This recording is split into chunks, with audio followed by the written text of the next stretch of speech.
Ya. Oke, baik. Berhubung pemateri kita sudah hadir bersama kita pada hari ini, maka acara akan segera dimulai.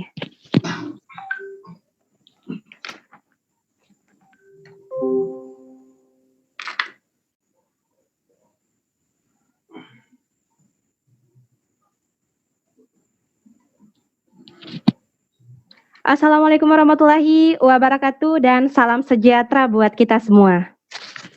Assalamualaikum warahmatullahi wabarakatuh. Baik, hari ini merupakan hari kedua buat kita melaksanakan webinar yang diselenggarakan oleh event organizer Daeng Mapilai Institute dengan tema peran tenaga kesehatan dan masyarakat dalam pelaksanaan inovasi serta aplikasi penanggulangan wabah dan dampak COVID-19.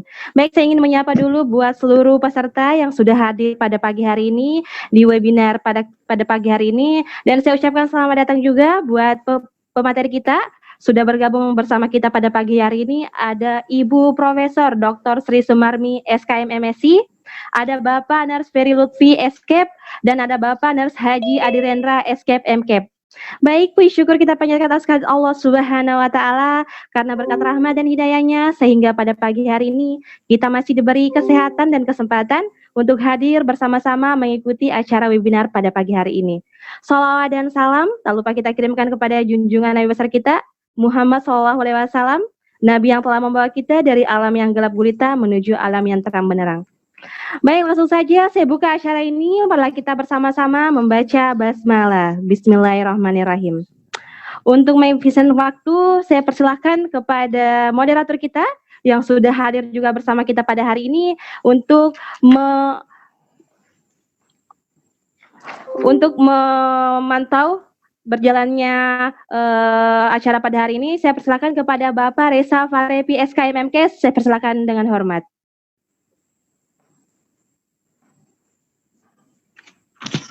Ya, terima kasih Saudari moderator. Assalamualaikum warahmatullahi wabarakatuh. Waalaikumsalam. Selamat pagi dan salam sejahtera buat kita semua. Yang saya hormati narasumber kita pada pagi hari ini, Ibu Profesor Dr. Sri Sumarmi MSc, kemudian Bapak Nars Ferry Lutfi SKEP, serta Bapak Nars Haji Adirendra SKEP MKEP MTDP, dan peserta webinar dan workshop online yang sempat hadir pada pagi hari ini. Baiklah, tadi acara sudah dibuka oleh MC. Selanjutnya saya bertugas untuk menjadi moderator pada acara workshop pagi hari ini. Untuk mengefisienkan acara, saya memperkenalkan narasumber kita yang pertama. Beliau adalah Profesor Dr. Sri Sumarmi MSi. Beliau adalah guru besar dari Departemen Gizi Fakultas Kesehatan Masyarakat Universitas Airlangga Surabaya. Beliau adalah guru saya, ibu saya, juga sebagai rekan. Pokoknya Ibu Prof ini menurut saya adalah salah satu guru besar yang sangat humble, tidak pelit berbagi ilmu, dan mudah-mudahan pagi hari ini beliau kembali bisa membagikan ilmu kepada kita semua. Yang sempat mungkin bisa chat beliau melalui Zoom, beliau orangnya sangat humble, jadi silahkan ketika membutuhkan informasi terkait persoalan gizi. Untuk itu saya mempersilakan kepada Ibu Profesor Dr. Sri Sumarmi MSi untuk memaparkan materi pada pagi hari ini. Kepada Ibu saya persilakan dengan hormat. Baik, terima kasih. Pertama nih saya ucapkan terima kasih kepada panitia yang telah mengundang saya di dalam acara ini. Juga kepada khusus nih kepada Pak Reza. Ya, kita akan mulai saja langsung. Assalamualaikum warahmatullahi wabarakatuh. Waalaikumsalam warahmatullahi wabarakatuh. Ini langsung Ibu yang share file siapa ini Pak Reza? host, Bu. Oh, oke. Ya, silakan host di share. Silakan, saya tunggu materinya.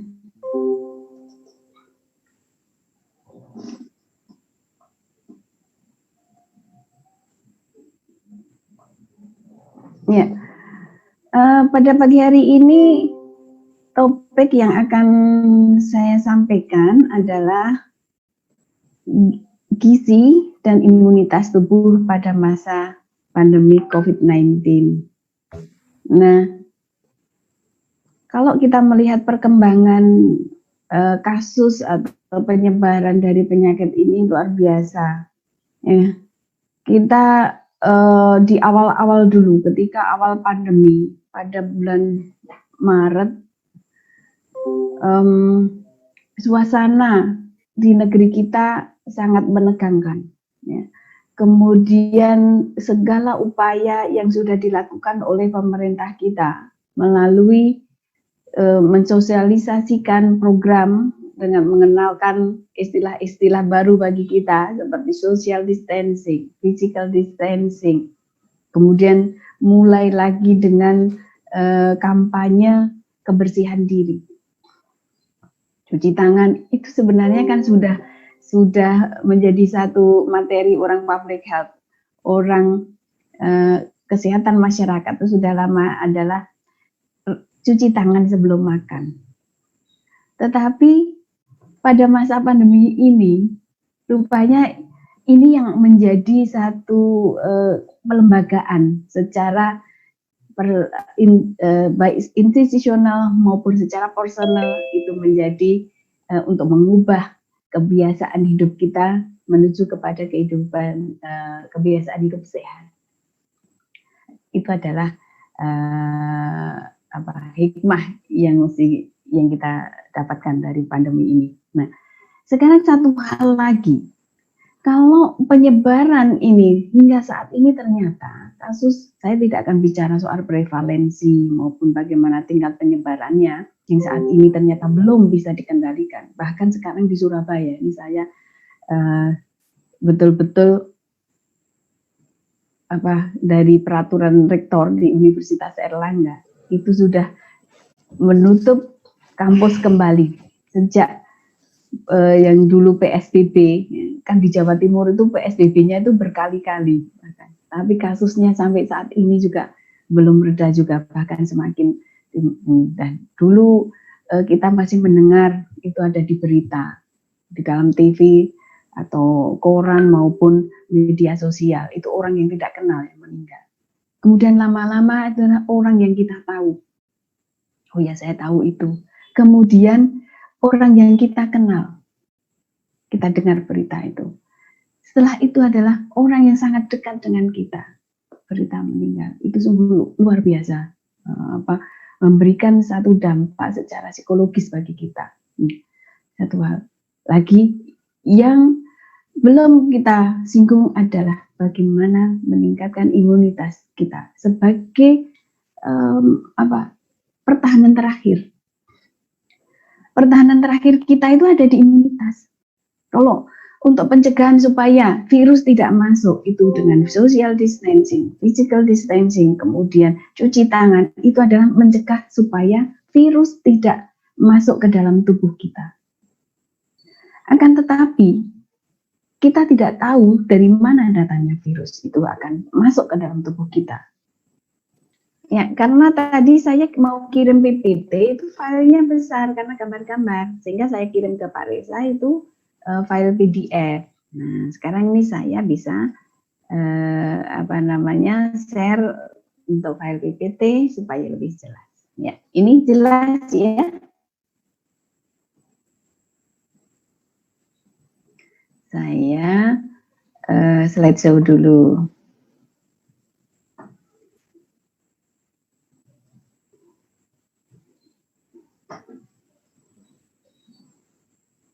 Oke, ya. Nah, dalam pembicaraan kita pagi hari ini, kita akan membahas tentang imun sistem. Ya, mungkin ini nanti kita sekilas aja. Ini nanti kalau saya bahas tentang ini ada perkuliahan, jadi perkuliahan ini. Kemudian bagaimana virus corona menginfeksi tubuh kita. Lalu peran zat gizi dalam meningkatkan imunitas, dan nanti akan kita bahas satu persatu zat gizi apa saja yang memiliki potensi untuk bisa meningkatkan imunitas melawan COVID-19. Baik, kita akan bahas nih tentang refreshing ini ya, refreshing untuk yang kuliah, untuk yang dulu pernah kuliah, kemudian pernah mendapatkan materi ini tentang imunitas. Kita seringkali mungkin kita menggunakan istilah itu saling overlapping, kadang-kadang ya interchangeable. Jadi kadang-kadang kita ngomong imunitas, sistem imun, respon imun, apa itu? Imunitas itu adalah kata bendanya, kata benda. Jadi daya tahan tubuhnya, daya tahan tubuh kita, daya tahan tubuh kita terhadap penyakit. Nah, daya tahan tubuh itu terutama terhadap penyakit infeksi. Ya.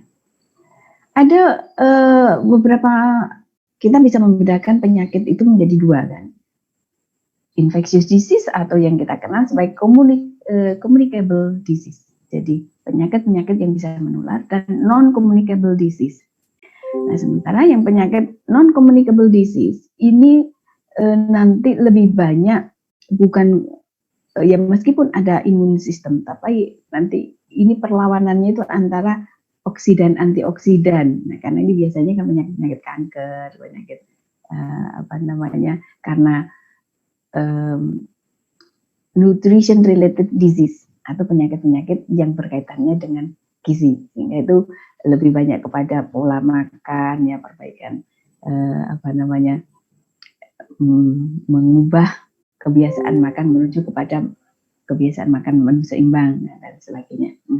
Itu adalah yang satu. Nah, imunitas itu tentu ditujukan untuk penyakit yang menular, infectious disease.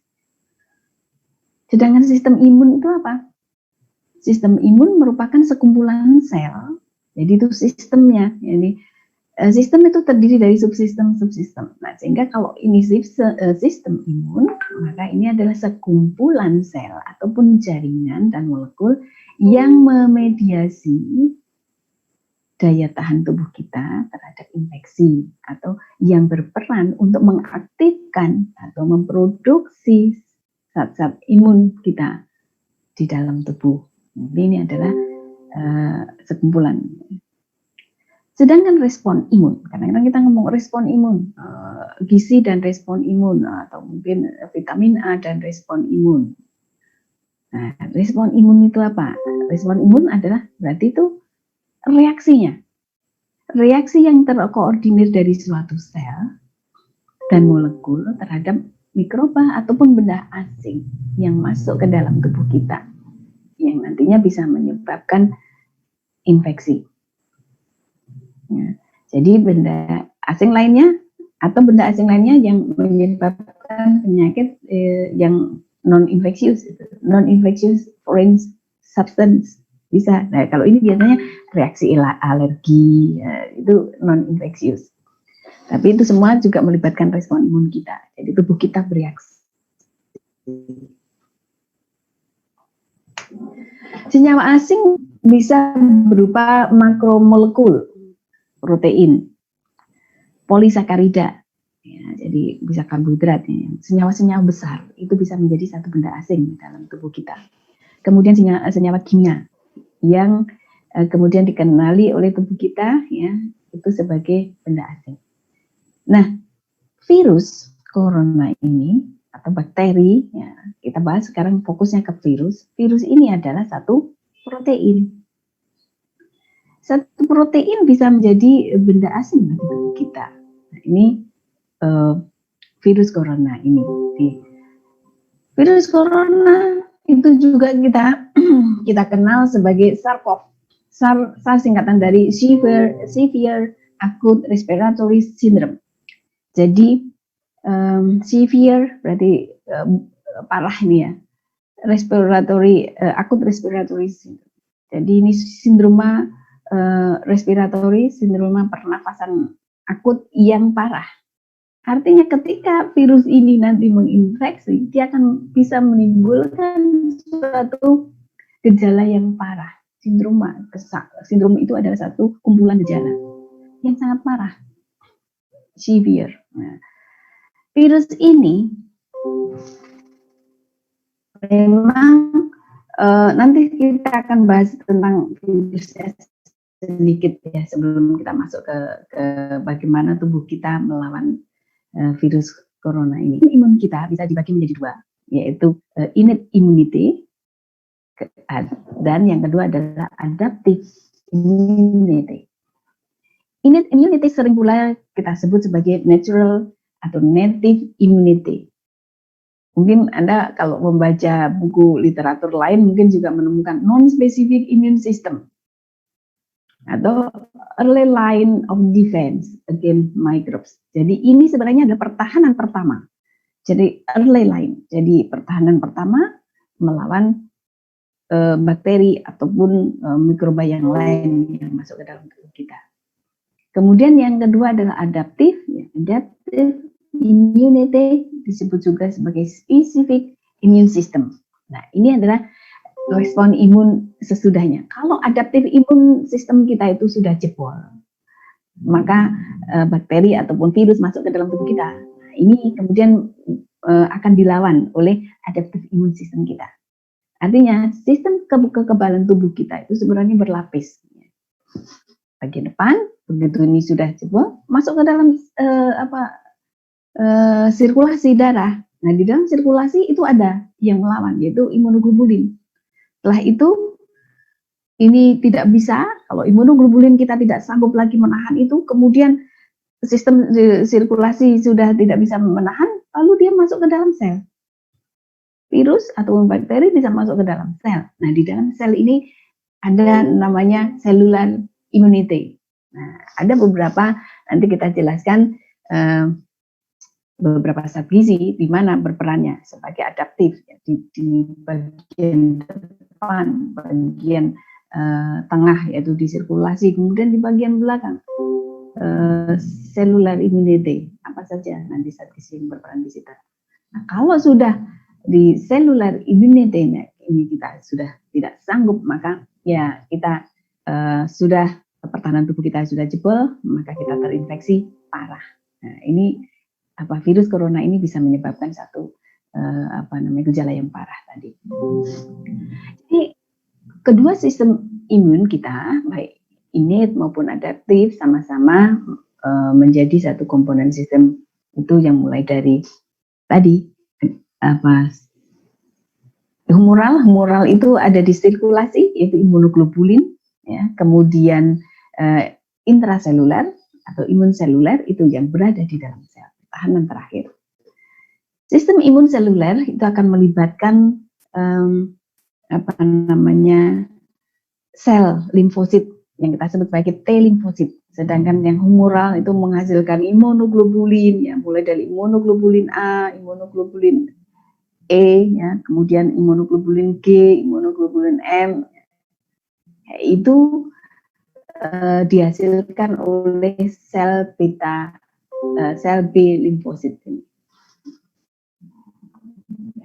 Nah, ini organ-organ yang merupakan sebenarnya ini karena kita itu berlapis-lapis pertahanan tubuh kita itu. Jadi kalau tentara kan ada tentara pertahanan paling luar. Begitu di perbatasan kota atau perbatasan negara, begitu itu sudah bisa dihancurkan lawan, maka lawan akan masuk ke dalam tubuh kita. Nah, membran mukosa ya, mungkin di dalam hidung kita ada ini ya, kemudian nggak bisa mengeluarkan mukus ya, itu adalah pertahanan luar. Kemudian lapisan kulit kita itu juga skin ya. Ini juga adalah adaptive innate, jadi early line of our defense itu bagian luar. Kemudian ada beberapa sel di dalam tubuh kita itu juga bisa menjadi pertahanan luar, ya, itu karena tugasnya itu adalah dia makrofag. dia memakan, ya kan, dia mematikan benda yang mati, itu termasuk juga init, itu seperti natural killer cell, ya, makrofag. Ya. Kemudian organ-organ lainnya yang terlibat itu ya, ini ya pembuluh darah, limfatik, kemudian timus tadi yang sel T ya, sel T itu di sini timus sel. Kemudian ada kelenjar getah bening di sini, ini kelenjar getah bening, itu adalah sistem ini tubuh kita. Kemudian spleen ini adalah limfa ya. Lalu di dalam sumsum tulang, bone marrow itu adalah juga bisa menghasilkan sistem imun. Jadi kita bisa bagi sistem imun kita, ini kesimpulannya bahwa kita punya innate immunity di lapisan atau bagian terluar dari sistem imun kita, pertahanan terdepan, kemudian adaptive immunity. Sedangkan adaptive innate immunity ini ada yang sifatnya itu ada seluler atau ini humoral, tadi imunoglobulin atau protein-protein yang lainnya. Ya. Jadi bisa berupa satu protein ya, mannose binding lectin, ya, kemudian protein komplement, ya, dan sebagainya. Nah, sementara yang sel itu tadi saya sebutkan monosit, makrofag, ya, natural killer cell, itu dia sifatnya dia akan langsung mematikan bakteri ataupun virus. Sedangkan sel B dan sel T ini nanti kalau dia sudah ini dia akan memediasi, dia akan melalui satu mediasi untuk bisa mengaktifkan sistem pertahanan tubuh kita. Nah, jadi COVID-19 tadi sudah saya singgung bahwa ini adalah sebenarnya adalah satu virus yang mirip dengan virus SARS dulu tahun 2003 kalau nggak salah ya, 2003, 2004 itu pernah juga terjadi adanya satu emerging disease. Emerging disease itu ada yang muncul ya mendadak begitu adalah SARS. Kita kenal waktu itu juga datangnya dari Cina, ya, Taiwan atau Cina waktu itu. Kemudian SARS itu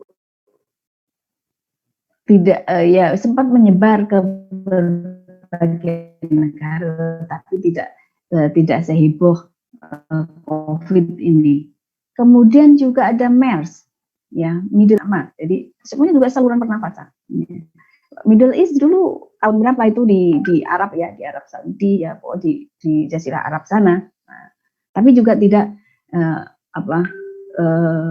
sifat penyebarannya tidak seluas dan secepat ini. Nah, sehingga SARS-CoV-2 atau yang kita sebut sebagai coronavirus baru, ya, ini novel coronavirus tipe 2 ini sifatnya mirip dengan SARS yang tahun 2003 dulu, mirip. Nah, berapa kemiripannya? Itu sekitar 76% susunan asam amino dari SARS-CoV-2 ini atau COVID ini, virus penyebab COVID ini. 76% susunan asam aminonya mirip dengan SARS yang tahun 2003. Kalau dibandingkan dengan MERS, sifat miripnya itu hanya 40%. Jadi 40%. Jadi coronavirus baru ini mirip dengan SARS tahun 2003. Nah, akan tetapi tingkat istilahnya itu daya infeksiusnya itu lebih besar, jauh lebih besar, bisa 10 sampai 20 kali lipat. Nah, apa yang menyebabkan daya tularnya itu lebih hebat dari virus-virus sebelumnya? Nanti kita akan lihat. Nah, kita lihat struktur virusnya dulu. Apa yang menyebabkan SARS-CoV-2 ini begitu cepat penularannya dan sangat infeksius. Ya. Jadi ini strukturnya virus corona itu sebenarnya terdiri dari 4 bagian. Struktur terdiri atas, kita singkatnya SAMN. S itu adalah singkatan dari spike protein. Spike protein itu yang mana? Ini loh yang kayak bunga-bunga melati ini loh. Virus corona itu kalau dilihatnya seperti buah ini ya, rambutan ya. Kadang-kadang itu lucu begitu, tetapi itu sangat berbahayanya karena dia sangat infeksius. Nah, ini adalah yang seperti bunga melati ini. Nah, ini yang kita sebut sebagai spike protein. Kemudian E adalah envelope protein. Envelope-nya ini ada envelope. Ya. Kemudian envelope-nya ini lapisan. Nah, ini adalah envelope. Envelope itu kan envelope ya. Jadi dia yang mengcover, melindungi. Kalau kita mau naruh surat kan dimasukkan ke dalam amplop supaya amplopnya terlindungi. Nah, ini juga apa yang dilindungi? Yang dilindungi adalah materi genetik. Materi genetik yang ada di dalam ininya. Ini RNA. Jadi virus ini sebenarnya bukan belum menjadi satu senyawa satu makhluk hidup yang sempurna karena dia ini RNA ya, dari RNA. Nah, RNA sehingga materi genetiknya itu hanya RNA. Maksudnya ada RNA, ada DNA kan gitu. Kalau DNA kan double helix. Nah, ini cuma satu RNA. Sehingga virus ini juga disebut sebagai RNA virus atau virus RNA, virus yang hanya memiliki RNA.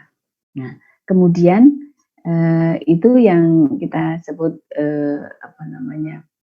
RNA. Kemudian M itu ada membrannya, ya.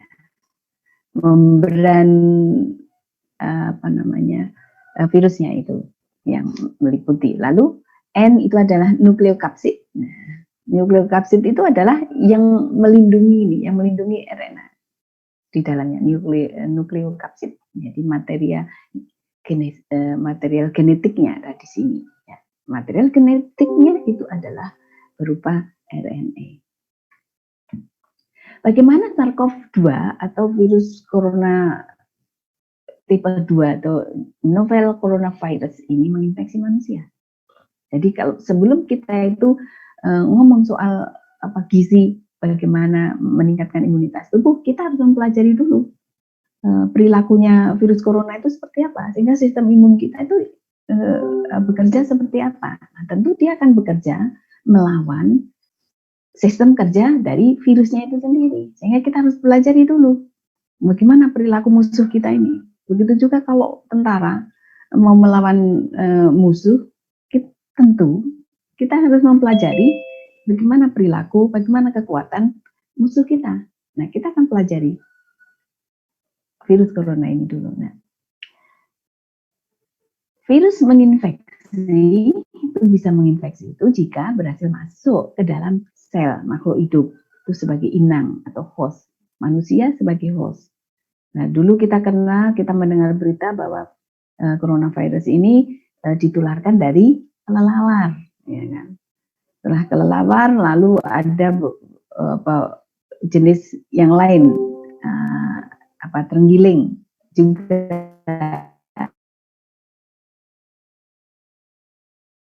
Nah, bagaimana itu dari kelelawar kok kemudian masuk ke tubuh manusia? Sudah ada orang yang mengkonsumsi, yang kontak dengan binatang dan sebagainya, akhirnya pindah ke manusia. Nah, itu termasuk zoonosis ya, penyakit yang berpindah dari binatang menuju kepada manusia.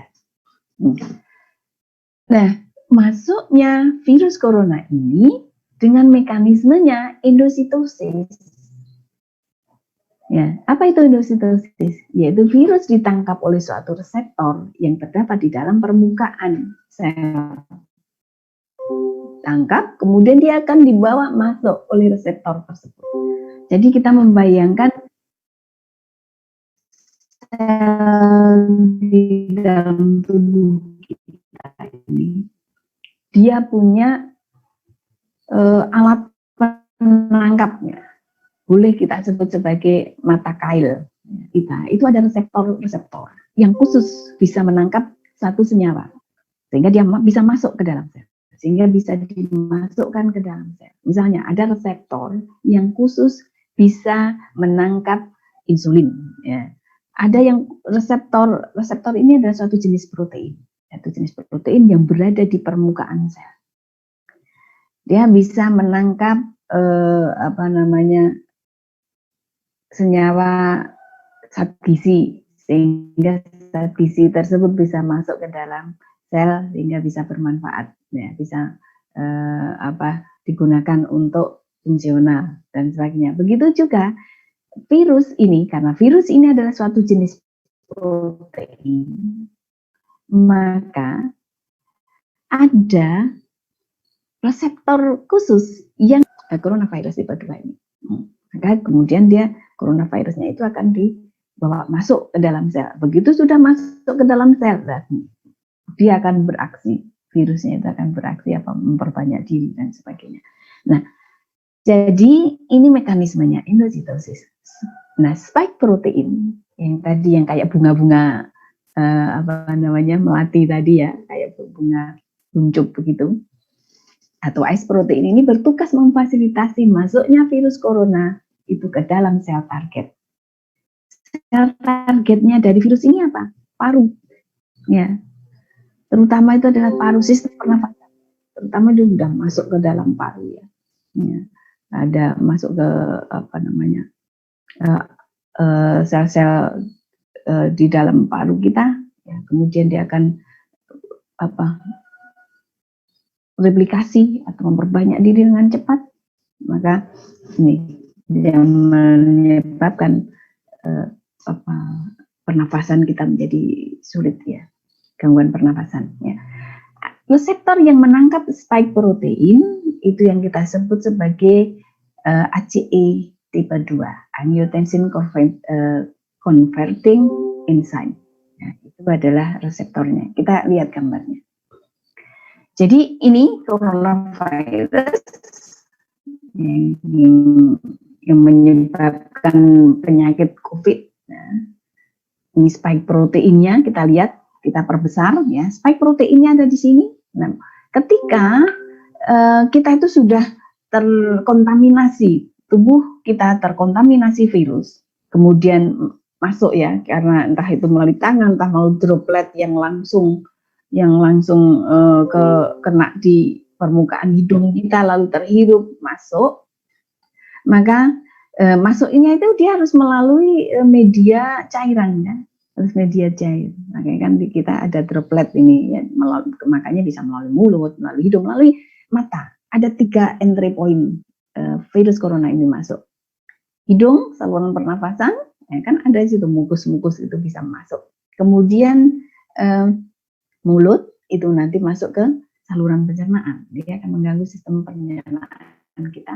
Kemudian mata. Nah, kalau melalui mata, apa yang akan terganggu? Mata pun melalui mata itu nanti juga masuknya ke saluran pernapasan.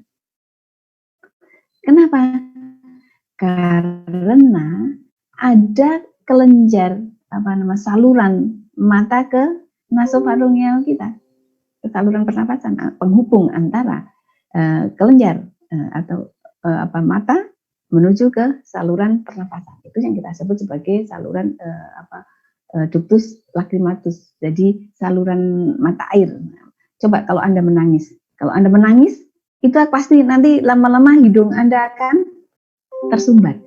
Karena air mata kita masuk ke saluran hidung kita. Nah, di situ kalau dihitung mengandung virus corona masuk melalui mata, bisa masuk akhirnya masuk ke dalam saluran pencernaan kita, saluran pernafasan kita.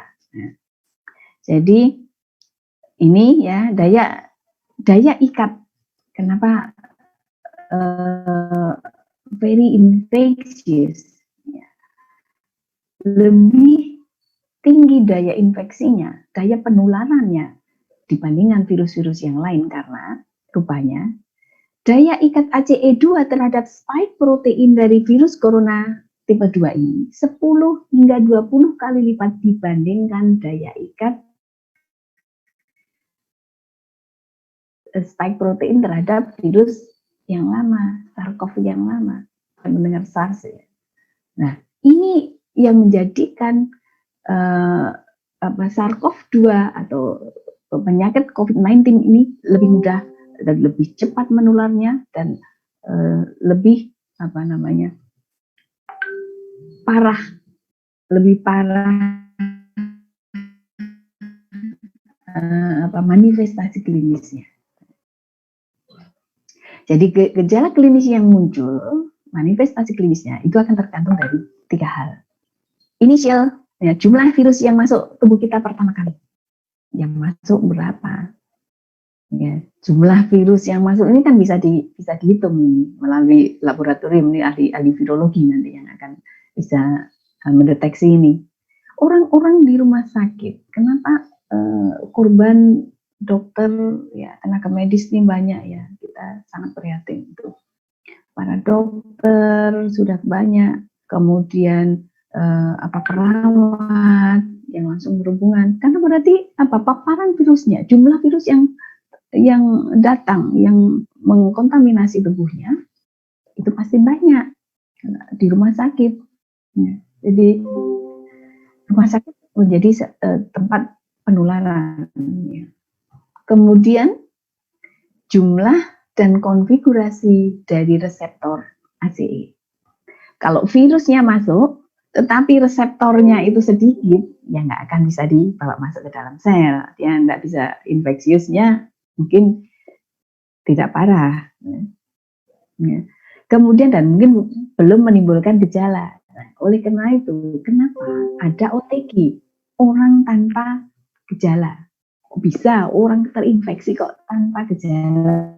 Kan gitu. Meskipun sekarang istilah itu sudah dihapuskan, ya kan, Pak Menteri sudah menghapus istilah OTG, apalagi ya terus karena menjadi suspek kan. Nah, kemudian faktor yang ketiga adalah integrity of immune system. Jadi bagaimana kekompakan dari sistem imun kita. Karena sistem imun tadi kan terdiri dari banyak organ yang mendukung. Kalau organ-organ ini bekerjanya nggak kompak, kan bisa jebol pertahanan. Artinya di sini sistem tubuh imun kita harus diaktifkan keseluruhannya. Adaptif imun sistemnya, kemudian humoral imun sistem, imunoglobulinnya, kemudian selular immunity kita harus diaktifkan. Kan gitu. Nah, nanti ada zat-gizi yang untuk mengaktifkan itu semua kan begitu. Nah, jadi ini adalah membran sel. Ini adalah penggambaran dari sel, ada membran. Nah, di dalam membran ini ada reseptor-reseptor. Nah, jadi ada 3 hal yang mempengaruhi keparahan ataupun klinis ya seseorang. Makanya berbeda-beda ya, ada yang parah, ada yang ini, meskipun nanti ada faktor lain yang akan menentukan derajat keparahan itu, termasuk komorbid ya, memiliki penyakit sebelumnya, itu menjadi salah satu yang memperparah infeksi. Selain itu obesity, kegemukan, itu memperparah. Meskipun gemuk itu bukan menjadi faktor risiko. Jadi status gizi bukan bahwa yang gemuk itu lebih mudah infeksi, tidak. Tetapi begitu terinfeksi, orang yang gemuk itu lebih parah gejalanya. Gitu. Oke, sekarang kita mengenal bagaimana perilaku SARS-CoV-2 ini. Jadi tadi ya sudah kita jelaskan bahwa ini spike protein, di dalamnya ada RNA, di dalam ini ada envelope, kemudian di dalam ini kita material genetiknya itu berupa RNA. Ya. Virus hanya bisa memperbanyak diri itu di dalam tubuh, dia tidak bisa memperbanyak diri di luar sel. Ya, di luar sel. Oh, kalau virus kita itu masih berada di lapisan-lapisan kulit, belum masuk ke dalam sel, dia belum belum bisa memperbanyak diri, sehingga gejala ataupun sindroma yang muncul ya itu belum ada ketika belum masuk ke dalam sel. Nah, kalau belum masuk, tapi permasalahannya itu begitu nempel itu cepat sekali masuknya kan gitu. Karena pada daya ikatnya begitu sudah masuk ke hirup, begitu ada di situ ada permukaan sel yang memiliki reseptor ACE2, langsung ikat, langsung masuk. Nah, setelah itu target dari organ kita, dari virus ini, coronavirus tipe 2 ini adalah paru yang terutama. Ya. Nah, di dalam sel paru ini ada epitel ya. Ya. Nah, di permukaan sel inilah ada reseptor-reseptor. Nah, begitu sudah nih reseptor itu nangkep spike proteinnya tadi masuk, kita lihat nih apa yang terjadi ketika virus itu sudah ditangkap oleh sel, kemudian masuk dengan mekanisme endositosis tadi. Ini adalah proses endositosis. Nah, ini begitu masuk dia akan menyuntikkan material genetiknya tadi, RNA-nya tadi dilepas. Ya, RNA yang ada di dalam itu dilepas, lalu di dalam sel itu kan ada satu mesin di mereplikasi dan satu protein, sehingga akan nanti jadi mereplikasi RNA, mereplikasi DNA, itu kemudian akan diubah menjadi translasi itu menjadi sebuah protein baru. Nah, begitu juga RNA yang dibawa oleh virus corona ini masuk, dilepas, kemudian dia akan direplikasi dengan cepat. Ya, mesinnya itu bekerja dengan cepat. Kemudian RNA ini kemudian dia akan bertemu dengan protein lain, dia akan menjadi envelope, dia akan berkembang atau kemudian menjadi virus corona yang baru. Sehingga semula misalnya yang menempel itu 5 buah virus, kemudian masing-masing itu masuk ke dalam sel. Jadi ada 5 virus yang masuk, masing-masingnya melepaskan RNA, lalu RNA ini kemudian ada di-copy oleh mesin yang ada di dalam sel kita itu. Nah, kemudian berlipat-lipat jumlahnya. Kalau setiap satu RNA dia akan diubah menjadi 100, 200 dan sebagainya, kali 5 atau kali jumlah virusnya. Dan maka dia akan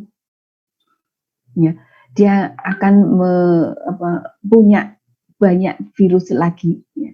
Virus-virus yang baru tadi itu dilepas oleh sel yang tadi terinfeksi. Taruhlah semula ada satu sel yang terinfeksi masuk di situ. Kemudian ini direplikasi, kemudian sel ini kemudian keluar. Ya. Sel ini keluar, virus tadi akan keluar dari sel yang terinfeksi tadi, kemudian menyebar ke sel-sel yang lainnya, akhirnya sel yang terinfeksi. Akhirnya semula dari satu sel menyebar cepat gitu akhirnya. Nah, ketika sudah sel-sel ini terinfeksi, tubuh kita ini kan punya sistem imun. Lalu sistem imun tubuh kita bekerja, wah ada musuh yang masuk nih, ada musuh yang masuk, keluarkan tentara. Nah, tentaranya dilepas di situ untuk melawan itu. Tetapi kalau sistem ini bisa terlalu banyak tentara yang kita keluarkan, itu yang tentaranya itu berupa sitokin, ya, sitokain, ya, satu jenis protein imun, ya, sitokin kita lepaskan terlalu banyak, nah sehingga terjadi hipersitokain.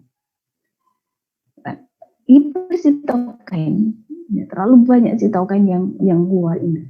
Ini justru ternyata akan memperburuk sistem imun kita yang kemudian timbul yang kita sebut sebagai badai sitokin, sitokain storm. Jadi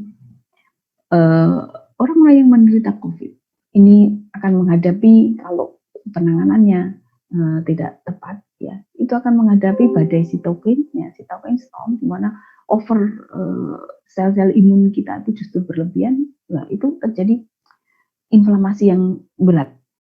Ya, badai sitokin ini yang pada awal-awal COVID-19 ini mulai tersebar, itu yang banyak menimbulkan kematian, kan banyak metode-metode pengobatan yang di berbagai negara sudah menemukan teknik-teknik pengobatan, nah sehingga sitokin storm ini bisa dikendalikan dan sebagainya. Nah, itu prinsip dari penularan dari virus SARS-CoV-2 ini. Nah, sekarang bagaimana menghadapi masuknya virus kita? Karena kita itu tidak bisa menjamin bahwa kita tidak mungkin tidak kontak dengan virus tersebut. Kita tidak tahu ketika kita sedang beraktivitas, kita sedang ini, ya meskipun kita menjaga dengan masker, ya, dengan social distancing dan sebagainya, tapi suatu ketika kita sedang belanja, kita tidak bisa menghindari kehidupan sehari-hari kita, yang dimana kita mesti kontak, ya, dengan orang maupun dengan barang. Nah, ini sistem kekebalan tubuh kita. Bagaimana mekanisme tubuh kita melawan virus corona? Nah, prinsip kerja imun sistem kita dalam melawan virus corona, menurut saya ini Prof. Mami yang hipotesis, ya. Karena apa? Kita belum banyak penelitian tentang hal ini. Nah, makanya ini adalah hipotesis dari Bu Mami yang berdasarkan dari literatur terdahulu, artinya dari perilaku SARS-CoV, karena kita SARS-CoV-2 ini mirip dengan SARS-CoV yang sebelumnya, maka kita mengidentifikasinya dari situ.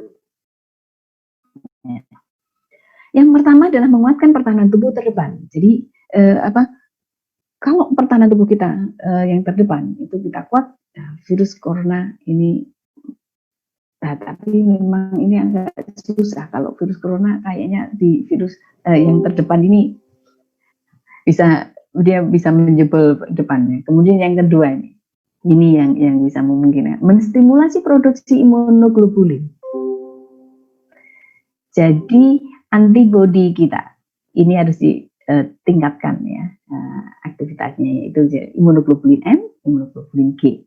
Lalu memblokir agar virus tidak terikat oleh ACE reseptornya tadi.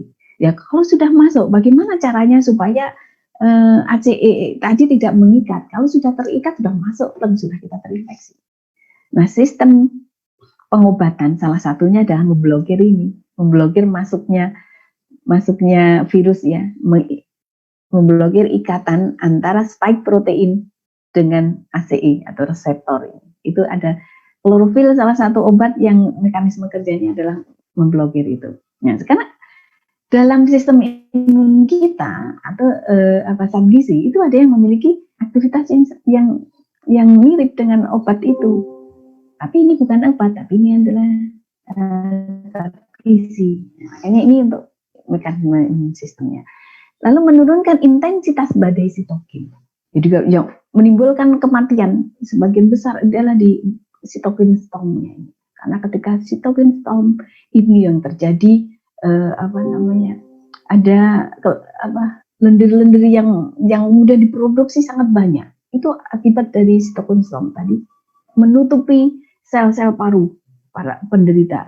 Yang kemudian penderita itu tidak bisa bernafas, ya, tidak bisa mengambil oksigen. Akhirnya sel-sel paru rusak karena tidak ada suplai oksigen karena tertutup. Nah, sitokin storm ini harus dikendalikan. Bagaimana caranya nanti kita bahas. Kemudian yang terakhir adalah menurunkan kecepatan replikasi virus. Bisa terjadi badai sitokin karena replikasi virusnya. Nah, ini replikasi virusnya harus di stop.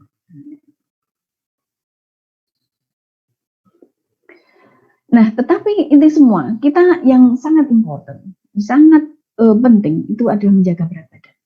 Kita harus jangan sampai kita turun berat badannya karena kita work from home terlalu lama, Anda stres dan sebagainya, lalu tidak mau makan, itu berbahaya, akan menurunkan berat badan untuk terjadi infeksi. Kenapa? Begitu virus masuk, sistem pertahanan tubuhnya nggak kuat, terinfeksi.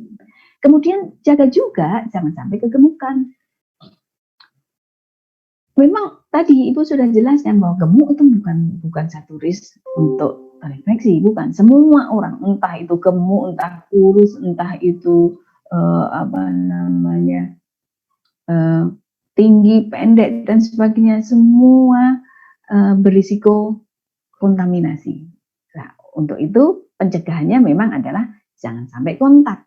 Jadi itu ada preventifnya. Preventifnya adalah jangan sampai kontak dengan virus. Caranya adalah social distancing, physical distancing, sering-sering cuci tangan dengan sabun dan sebagainya. Itu adalah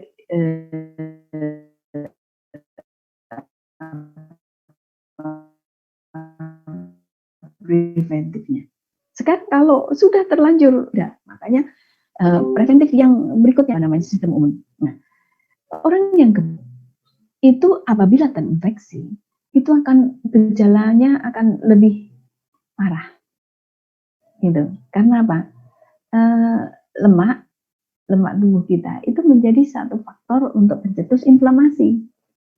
Jadi badai sitokin kalau terjadi itu akan lebih parah pada orang yang gemuk dibandingkan orang yang dengan berat badan normal.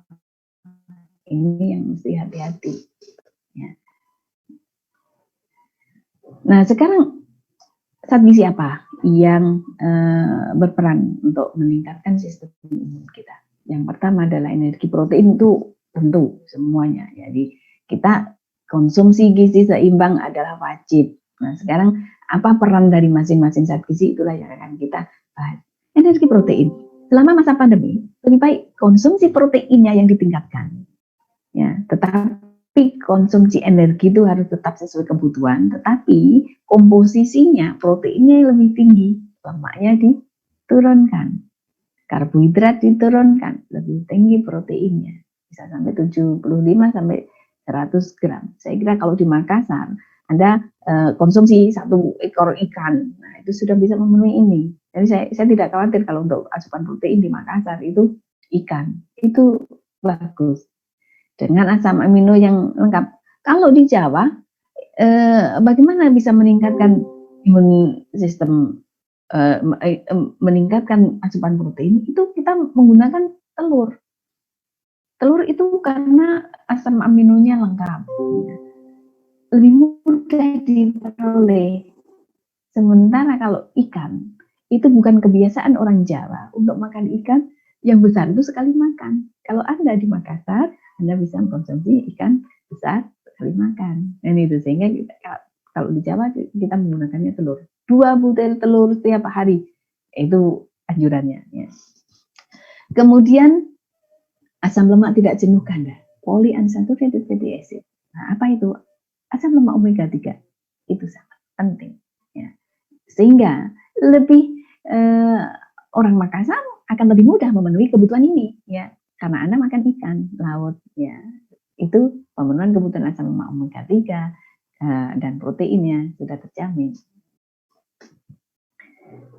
Nah, tetapi bukan hanya itu saja yang butuh, kan integrity of immune system. Jadi integrity of immune system itu bukan berarti harus banyak organ itu semuanya distimulasi. Nah, kemudian berikutnya adalah peran zat gizi mikro, ini yang sangat penting. Ada vitamin A, B6, B12, asam folat, vitamin C, vitamin D, ya. Kemudian vitamin E mestinya juga, lupa Ibu belum masukkan. Kemudian mineral itu yang sangat penting untuk meningkatkan imun sistem ini adalah zat besi, zinc, selenium terutama. Ya mungkin mineral yang lain mungkin juga, tetapi yang sangat kentara dengan berperan lebih besar itu adalah 3 zat gizi ini, nah, mineral ini. Nah, apa peran vitamin? Vitamin A sudah kita kenal sebagai vitamin anti-infeksi, terutama infeksi yang dulu tahun 80-an di negara kita, 70 ya sampai dengan 80-an. Negara kita ini banyak anak-anak yang mengalami kekurangan vitamin A. Sehingga seroktalmia, ya kebutaan dan sebagainya. Tetapi kekurangan vitamin A itu tidak hanya menyebabkan kebutaan, tetapi juga ternyata meningkatkan angka kematian. Jadi dan balita pada zaman itu tinggi sekali. Itu salah satunya adalah kekurangan vitamin A. Sehingga intervensi saat itu adalah dengan suplementasi vitamin A dengan kapsul itu dosis tinggi. Nah, itu sudah akhirnya bisa menurunkan angka kematian anak di Indonesia. Nah, salah satunya vitamin A ini memang melawan infeksi. Nah, vitamin B6 adalah bentuk aktifnya yaitu piridoxal fosfat. Itu bersama-sama vitamin C, vitamin E, dan asam lemak omega 3 itu bisa mengendalikan inflamasi yang berlebihan. Dari beberapa jurnal itu bisa ditemukan bahwa vitamin C itu vitamin E dan asam lemak tadi bisa melawan inflamasi. Nah, di Wuhan waktu pertama kan Wuhan Cina itu adalah yang pertama-tama terjadi infeksi ya. Ketika pasien yang dirawat di rumah sakit itu diberikan suntik vitamin C dosis tinggi untuk dan itu menurut laporan itu bisa meredakan atau bisa mengatasi badai sitokin. Ya, kalau saya secara pribadi memang tidak menganjurkan vitamin C dengan dosis tinggi karena nanti akan ada efeknya. Ya. Ada efek terhadap ginjal. Ya, kalau menurut Bu Mami, menurut saya ini harus dosisnya tidak terlalu tinggi ya, tapi hanya sampai dosis vitamin C sampai 200 sampai 500 mg cukup. Tapi harus dikombinasi dengan vitamin-vitamin yang maupun mineral yang lain. Nah, sehingga kerjanya itu harmoni intinya, bukan satu vitamin C. Nah, itu yang kemudian banyak menimbulkan kesalahan persepsi pada masyarakat. Lalu masyarakat itu ini ada bahkan yang keliru, orang ngomong bukan ahli yang nggak benar ya, bukan ahli yang kurang tepat gitu, ngomong bahwa oh ini dengan suntik vitamin C ya itu nggak tepat. Kalau masyarakat di masyarakat lalu mereka ingin suntik vitamin C itu yang keliru. Kalau suntik vitamin C itu kan di rumah sakit pada pasien. Nah, di rumah sakit itu pun kan di bawah pengawasan dokter. Nah, tapi kalau Mami secara pribadi itu kurang setuju dengan langsung suntik vitamin C yang sangat tinggi dosisnya, lebih dari 1000. Itu nanti akan merusak ginjal kan, merusak ginjal yang sangat. Ya. Nah, yang lebih tepat menurut saya adalah kombinasi dari banyak vitamin inilah yang akan secara harmoni. Vitamin D itu meningkatkan imunitas innate kita, sehingga kenapa Anda disarankan untuk berjemur sebentar ya. Ada paparan matahari sekitar 58 sampai jam 10 itu, tapi Anda bukan sepanjang itu lalu 2 jam Anda berada di matahari, enggak segitu, masih cukup 15 menit saja. Itu sudah memenuhi kebutuhan vitamin D kita. Ya, gitu. Tapi tentu ya harus ada paparannya terhadap kulit, ya. Jangan kulitnya ditutup semuanya. Takut nanti hitam lalu bercuma, ya kan. Nah, sekarang ZN, Fe, dan Se. ZN, zinc, zat besi dan selenium berperan untuk menstimulasi sel killer cell. Nah, natural killer cell itu gunanya adalah untuk mematikan virus atau bakteri yang masuk ke dalam tubuh kita. Nah, IFN itu interferon gamma yang dia interferon gamma itu menginfeksi virus, ya, khusus virus interferon gamma. Sehingga yang bisa menstimulasi munculnya IFN atau interferon ini adalah merupakan mekanisme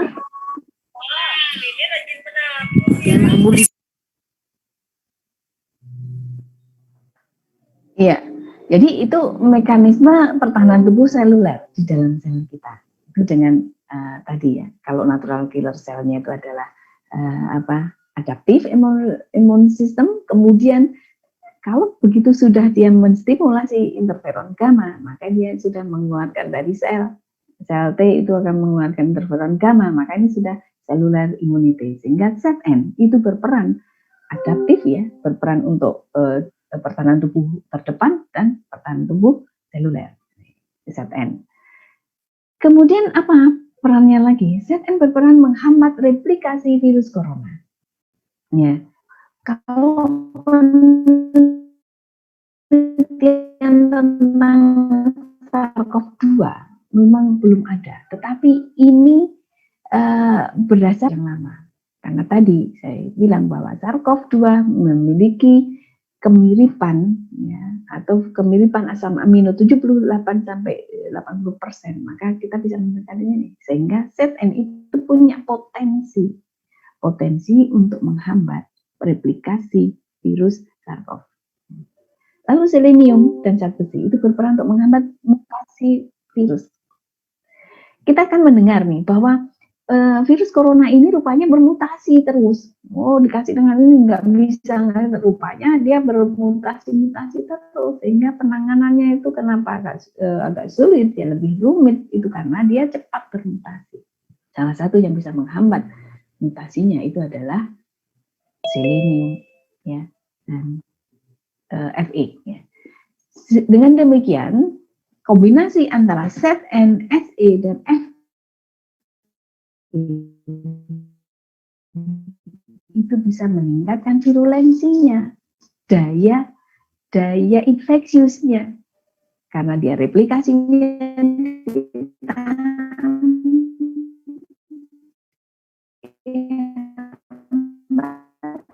virulensinya diturunkan, sehingga daya infeksiusnya itu diturunkan. Nah, ini kombinasi. Asam lemak omega 3 itu tuna ya, salmon itu ada sumber omega 3 yang baik. Nah, jadi orang Makassar tidak takut untuk kekurangan omega 3. Kemudian daging itu adalah sumber zinc, sumber besi, selenium ya. Selenium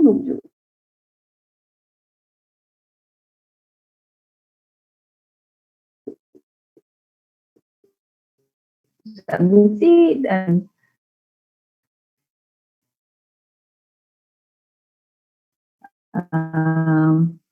selenium maupun zinc itu memang bisa ada di tumbuh-tumbuhan, tetapi kalau yang berada di dalam tumbuh-tumbuhan serealia itu dari Anda makan jenis-jenis kerang, Anda tidak khawatir akan deficiency zinc.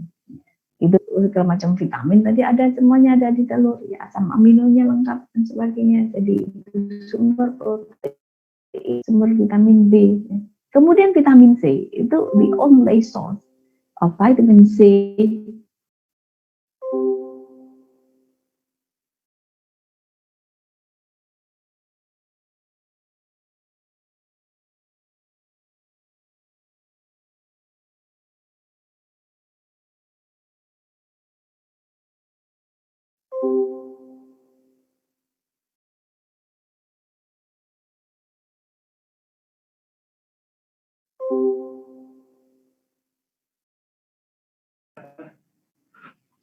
mohon maaf, mungkin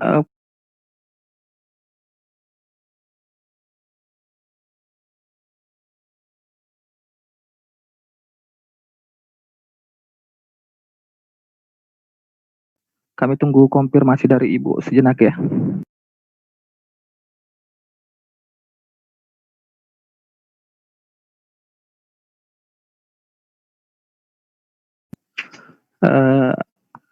Ibu Prof. Sri Sumarmi apa masih berada dalam room?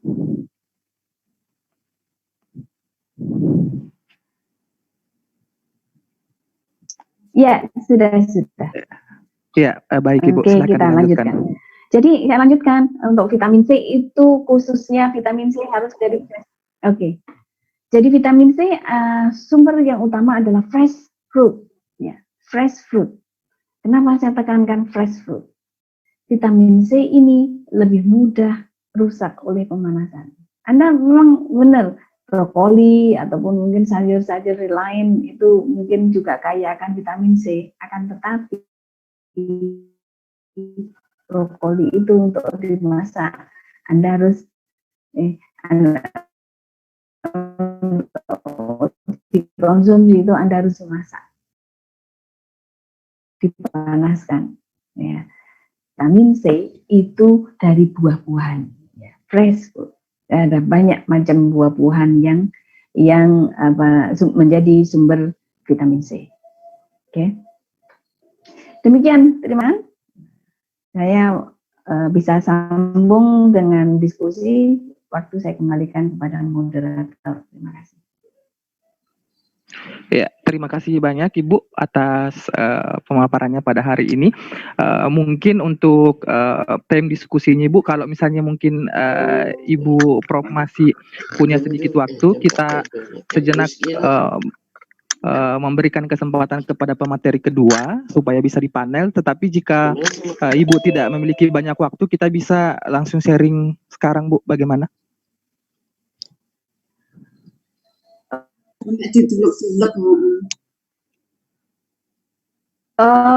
Ya silakan aja di panel juga nggak apa-apa.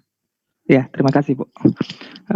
Baiklah, itulah pemaparan dari Ibu Profesor Dr. Sri Sumarmi, SKM MSI. Selanjutnya kita akan memberikan kesempatan kepada narasumber kita yang kedua, dan setelah pemaparan narasumber kedua nantinya kita akan panel, karena untuk narasumber ketiga kita akan bentuk dalam cover dalam bentuk talk show ya, karena beliau akan bercerita tentang true story selama menjadi tim penanganan COVID di Makassar. Baiklah, selanjutnya saya memperkenalkan narasumber kita yang kedua. Beliau berasal dari Jakarta. Nama beliau adalah Nurse Ferry Lutfi Eskep. Mungkin dari teman-teman perawat sudah pernah ada yang mendengarkan nama beliau atau bertemu dengan beliau, karena beliau selain sebagai perawat di Diklat IGD RSUPN Dr. Cipto Mangunkusumo Jakarta, beliau juga merupakan trainer pelatihan dan trainer gawat darurat Provider Emergency Medical Service atau JMS 911 Jakarta. Kepada Bapak Nurse Ferry Lutfi Eskep, saya persilahkan dengan hormat. Baik, terima kasih Pak Moderator, Pak Reza, Pak Revi. Pada kesempatan ini yang telah memberikan waktu untuk sharing ya dengan teman-teman sejawat semuanya. Dari saya lihat di sini ada dari farmasi, dari gizi, dari perawat, dan juga dari bidan ya. Baik, untuk materi bisa saya share screen sendiri atau bisa dibuka? Bisa ya, Pak. Ya. Baik.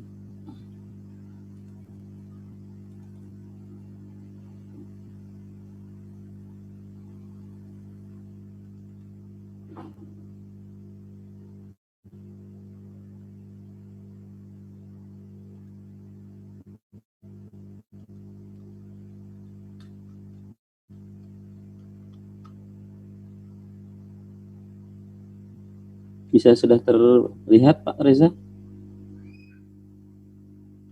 Pak Reza? Masih terlihat ini Pak, ya. Belum terbuka PP-nya. Sudah? Belum sudah terbuka? Sudah terbuka punya Bapak?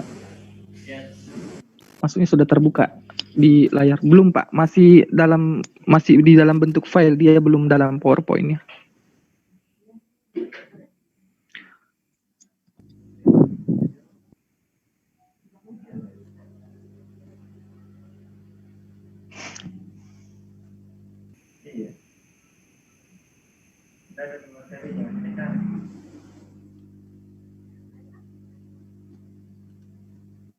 Iya, masih sementara dibuka.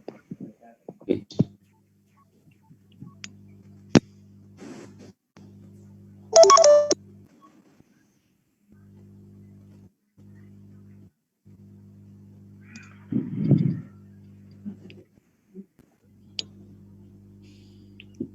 Sudah? Masih loading, Pak. Masih loading? Iya. Oke, sambil menunggu ya. Baik, pertama yang saya hormati ya, Ibu Prof. Dr. Sri Sumarni, juga yang saya hormati untuk pembicara selanjutnya yaitu Bapak Nas Hade Ade Ramdan, dan juga yang saya hormati seluruh panitia, dan juga saya menyapa teman-teman sejawat semua ya, mungkin ada berbagai dari daerah, dari ujung timur sampai barat ya, atau dari barat sampai timur. Mudah-mudahan pertemuan ini menjadi ajang silaturahim. Saya diberikan kesempatan untuk sharing ya pengalaman dengan teman-teman semuanya. Baik, Pak Reza sudah bisa dibuka? Bisa terlihat? Belum bisa terlihat, Nurse, atau mungkin bisa dibantu oleh host, Nurse, karena belum, ini masih kelihatan seperti file, belum berbentuk PowerPoint. Oh gitu ya, saya ulang dari awal aja ya. Baik, Nurse. Mohon maaf.